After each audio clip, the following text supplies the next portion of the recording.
A felicidade e o futuro do seu filho está aqui. Colégio Melinho, número 1 do Enem Vale do Taquari. Matrículas abertas. Educação infantil. Ensino fundamental e médio. Totalmente apostilados. Dê um presente para o seu filho. O futuro. Colégio Melinho, em Lajeado. Além de plasma, seu sangue contém milhões de hemácias, leucócitos e plaquetas. São milionários como você que podem aumentar o número de doadores de sangue em Lajeado. Doe sangue regularmente. Ligue 3748-0442 e agende a sua doação. Uma campanha da Câmara de Vereadores de Lajeado em prol do Hemovale. Troller, assessoria e contabilidade, tradição, confiança e agilidade, registros de empresas, declaração de imposto de renda, contabilidade em geral, com estacionamento próprio, Avenida Benjamin Constant 831. Troller Contabilidade e Assessoria, fone 3714-4033.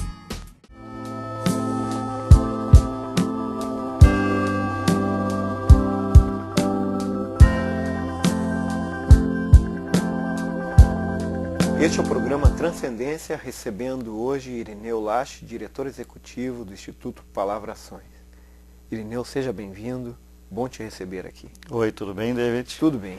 Quero te cumprimentar pelo teu trabalho que tu fazes aqui na região, tanto nas escolas, como também fora das escolas, com professores, pais e alunos, e também por esse programa, acho que veio preencher uma lacuna muito importante, e que com certeza vai ter muito sucesso. Muito obrigado. Eu também quero te agradecer pelo convite, que eu aceito com muita alegria e com muita honra.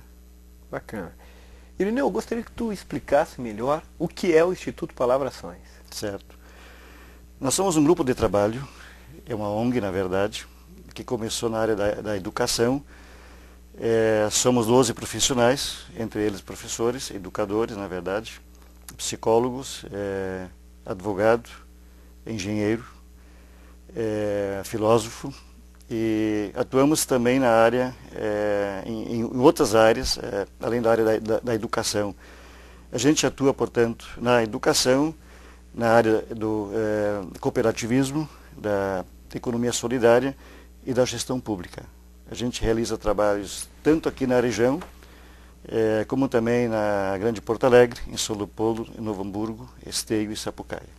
Eu tive a oportunidade de participar contigo, até agradeço o convite, do Seminário Internacional de Educação, e eu vi vocês gestando muita questão a respeito da ética, hoje no meio essencial que é a educação, neste lugar de formação, de um lugar de marginalidade, no sentido de ver, muitas vezes não andando de acordo com o que se está pregando aí, nesse sentido marginal. E eu pude observar que este é um trabalho insistente da tua parte, né? Do Instituto também. Tu pensas muito na questão ética hoje e tu sentes a realidade da dificuldade que está sendo o ato de educar. Ao observar isso, eu quero te fazer uma pergunta. Como vês hoje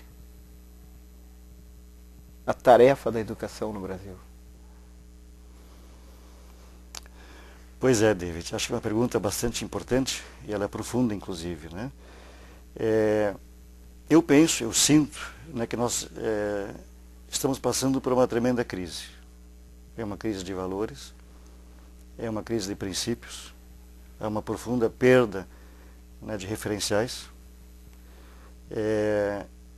O mundo está mudando muito rapidamente e de modo muito profundo, e nós não estamos conseguindo acompanhar essas mudanças todas, e os reflexos disso também a gente percebe no campo da educação.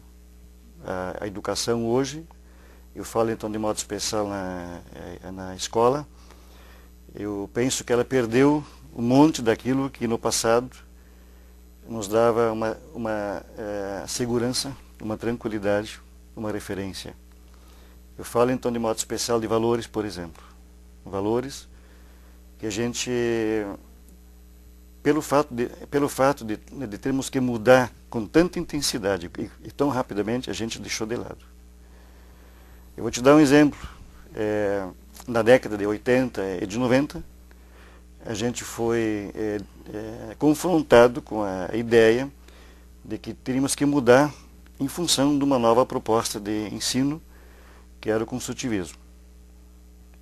Infelizmente, essa proposta foi, de modo geral, muito mal entendida e colocada em prática com muita facilidade, de modo muito superficial.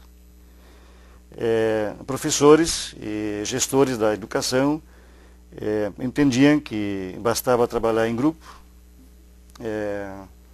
vir ao encontro daquilo que o aluno queria, que isso era construtivismo. Com isso se perdeu um monte de coisas. A questão do conhecimento, da relação professor-aluno e também de valores como respeito e assim por diante. Eu não estou dizendo que a educação não deva mudar, não deva, digamos, acompanhar, mas o que aconteceu do meu ponto de vista foram mudanças muito rápidas, muito mais em função de mudar. A gente não pensou muito. E nós sempre temos sido, de certo modo, alvo dessas mudanças rápidas. Vem uma ideia nova, ela é assumida por alguém, ela é implantada por alguém, e nós temos que, então, colocá-la em prática sem muito estudo, sem muita reflexão e sem muito cuidado. Te parece que a educação hoje tem se tornado um espaço muito mercadológico? Mas tranquilamente. Desde livros didáticos, propostas diversas, né? E o professor, ele se sente acuado, ele se sente vazio, ele se sente desacreditado, como se ele não tivesse condições de, por conta própria, trabalhar como deveria. Acho que falta hoje para o professor ele devolver esta segurança, essa tranquilidade, essa confiança. Eu não quero dizer que não se possa trabalhar de modos diversos. Eu penso que um professor hoje ele deve dominar diversas formas de ensino. Porque se no passado nós tínhamos em sala de aula apenas alunos que, de modo geral, né, alunos que queriam estudar,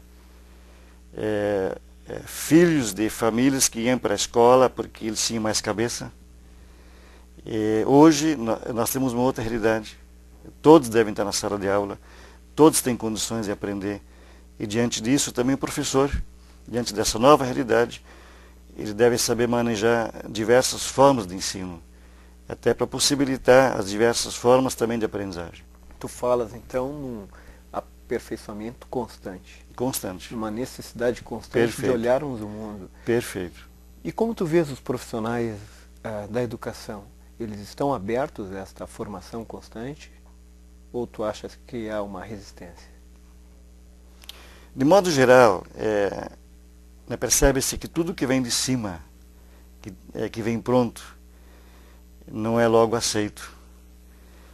Há uma certa cautela em relação a isso. Mas isso aí tem todo um componente histórico, porque desde há muitos anos a gente tem sido joguete nas mãos dessas propostas aí, né? Então, hoje o professor, antes de aceitar e de colocar em prática uma proposta, ele é cauteloso, ele é reticente, ele é desconfiado. Nós temos tido contato com muitas escolas aqui na região, e o que se percebe é justamente isso, que o professor, antes de colocar em prática uma ideia que vem de fora, ele estuda. Mesmo que ele fique desconfiado, mas ele vai adiante, ele tenta colocar em prática alguma coisa. Mas sempre com aquela postura de reticência, de desconfiança. Eu nunca vi em alguma escola, em um grupo de professores, assumir de antemão uma proposta que venha de fora, assim como se fazia no passado. Sim. Antigamente, quer dizer, 20, 30 anos atrás, era muito fácil uma escola, de repente, dizer, olha, nós somos construtivistas, né, e todos nós vamos ser assim. E quando se ia mais a fundo, a gente percebia que não era exatamente assim, né? Tinha práticas muito erradas, até porque Piaget, que propôs essa forma de entender o pensamento humano, ele nunca queria trazer uma proposta pedagógica. Ele construiu uma teoria para entender, né, como é que o ser humano funciona em termos da construção da sua inteligência. Inclusive na possibilidade de mediação do próprio Estado, da própria família, Vigiar e Punir fica muito claro que é uma das suas obras, né? Esta ideia que se tem também do controle, e ele quer que as pessoas tenham uma certa autonomia. Ele tem muito de Paulo Freire também nessa questão. Tranquilamente. Mas esta complexidade do ato de educar em Piaget, em outros teóricos, tu achas que os profissionais da educação, de modo geral, eles conhecem, eles se aprofundam, ou tu achas que a academia também, a universidade, os larga para o mundo, para o mercado de trabalho, muitas vezes despreparados, sem um aprofundamento muito maior teórico? Eu penso que isso acontece em qualquer faculdade, né? Tanto faz se é educação, se é direito, se é engenharia, ninguém sai de lá totalmente preparado. E no campo da educação, eu acho que isso é bastante sério. Pelo que a gente percebe, a pessoa que sai do curso, ela tem uma boa formação daquela ênfase, né, daquela faculdade, vamos supor que seja História, ou Geografia, ou Química, sai com um bom preparo, né, de conhecimentos dessa área, da História, ou da Geografia, ou da Química. Me parece que falta outro lado, né, de compreender mais sobre o ser humano, né, como é que o ser humano se desenvolve, quais são suas necessidades. Vivemos uma crise, de fato, do entendimento também do que é o ser humano. Talvez seja, eu acredito, Irineu, que uma das maiores pesquisas do século XXI, na pós-modernidade, que é esse tempo que nós vivemos agora, acho que vai ser a pesquisa sobre o que é o humano. Quem é a pessoa, o que é a pessoa, quem é esse ser humano novo. Certo. Mas continuaremos falando isso logo após um breve intervalo. Já voltamos.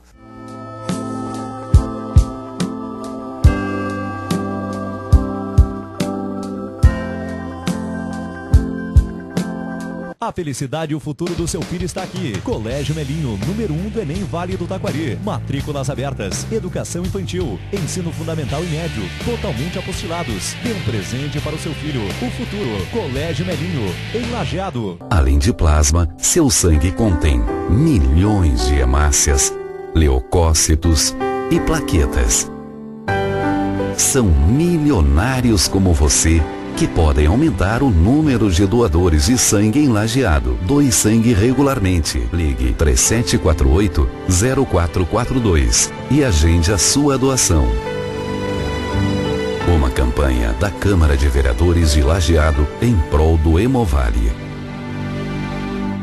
Troller, assessoria e contabilidade, tradição, confiança e agilidade, registros de empresas, declaração de imposto de renda, contabilidade em geral, com estacionamento próprio, Avenida Benjamin Constant 831. Troller Contabilidade e Assessoria, fone 3714-4033.